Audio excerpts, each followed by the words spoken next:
మిర్యాలగూడలో సీఎం రేవంత్ రెడ్డి నిర్వహించిన సభ పూర్తిగా నీతిమాలిన రాజకీయాలకు నిదర్శనమని మాజీ మంత్రి జగదీష్ రెడ్డి మండిపడ్డారు. ఎన్నికల కోడ్ అమల్లో ఉన్న శంకుస్థాపనలు చేస్తూ హడావుడి చేశారని ఆరోపించారు. ఇది స్పష్టమైన కోడ్ ఉల్లంఘన అని, దీనిపై ఎన్నికల కమిషన్ తక్షణమే చర్యలు తీసుకోవాలని డిమాండ్ చేశారు. సీఎం హోదాలో వచ్చి ఒక్క రూపాయి నిధి కూడా ప్రకటించకుండా అదే చిల్లర మాటలు, అదే బూతులు మాట్లాడి వెళ్లారని విమర్శించారు.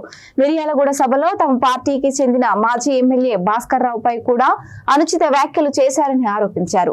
రేవంత్ రెడ్డి రాజకీయాలు మొత్తం డివర్షన్ పాలిటిక్స్ అని, ప్రజలు ఆయన మాటలను అసహించుకుంటున్నారని జగదీష్ రెడ్డి అన్నారు.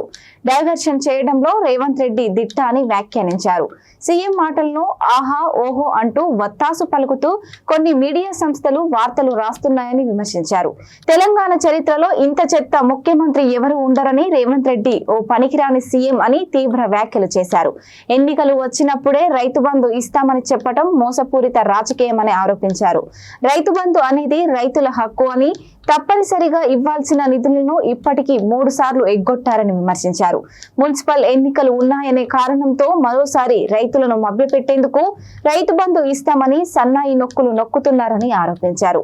ఇవన్నీ మోసపు మాటలేనని, ప్రజలు అన్ని గమనిస్తున్నారని చెప్పారు. రాబోయే మున్సిపాలిటీ ఎన్నికల్లో రేవంత్ రెడ్డికి చెప్పుతో కొట్టినట్లు సమాధానం ఇవ్వాలని ప్రజలకు జగదీష్ రెడ్డి పిలుపునిచ్చారు.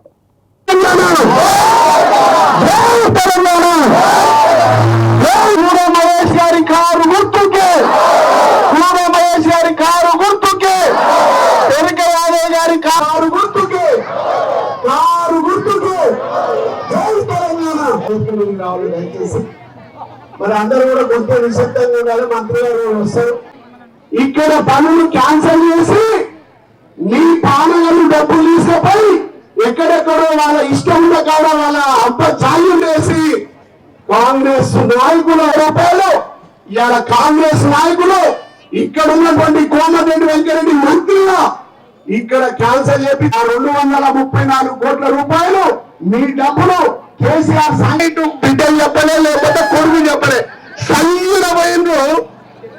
వినాలి సయ్యున పోయినారు. నేను ఓ పోలింగ్ బూత్ కాడ చూసిన అమ్మ ముసలాం వచ్చింది నాకే ఓటేసి అవకాశం ఇచ్చి నేను గెలిపిస్తే ఒక ఓటేస్తే నడవన్నది ఏ విధంగా అభివృద్ధి చేస్తుందో మీరు ఆలోచన చేయాలి. తెలంగాణ తెచ్చిన కదా కారు గుర్తు మీద ఓటేసి గెలిపించాలని మిమ్మల్ని అందరినీ కూడా మనస్ఫూర్తిగా కోరుకుంటూ మరి ఇప్పుడు మీకు తెలుసు బస్సు తిరగాలంటేనే ఈ మూల మీద తగిలేదు. ఒక్క మోటార్ సైకిల్ ఎదురొచ్చినా బస్సు ఆగాలి. వసూలు చేసిండు, మన రైతులను ఇద్దరు పురుగు పడేసిండు. ప్రభుత్వం కొనదు, మీ ఇష్టం, ఎవరికైనా అమ్ముకోండి. ఇక్కడ కాంగ్రెస్ ప్రభుత్వం రాష్ట్రంలో కూడా ఎన్నుకోయిన 50,000 పైసలు కేసీఆర్ ఇచ్చింది. నెలకు ఇచ్చిన సంవత్సరం ప్రతి సంవత్సరం తప్పకుండా ప్రతి పంట సందర్భంలో మురారి అంటే ఆయన ఆల్రెడీ పార్టీలో అడ్డు